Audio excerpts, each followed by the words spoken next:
Game mastering and world building tip of the day.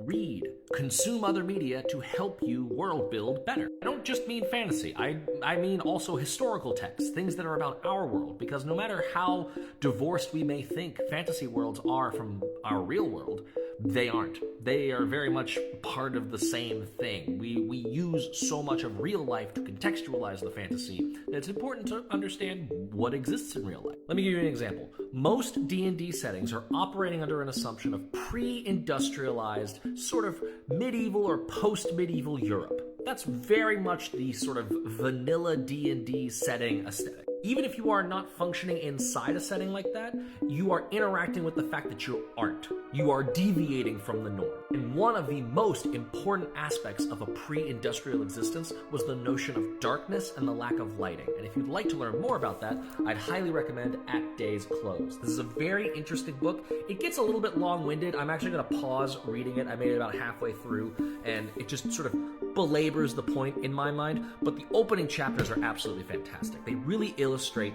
how captivating and scary and unknown the world was when darkness fell. It talks about the idea that darkness wasn't just a lack of light to people. It was a vapor. It was a physical substance that intruded onto the world and showed like the coming of devils and the increasing of Satan's influence and witches' influence. And it made life scary because you couldn't escape it. And it was just deadlier. We take for granted how easy it is to walk around with street lights and cars and all these light sources that we have today, when in pre-industrial world, nighttime was terrifying. So much so, it talks about an instance where a meteor shower caused a husband to murder his wife from fear that the apocalypse was coming and he needed to make a sacrifice to God. Now, I in no way condone that. That is madness. But that kind of madness was pervasive in the pre-industrial world. People didn't understand. So, think about that when you are engaging with the notion of sort of a pre-industrial medieval Europe setting of D&D.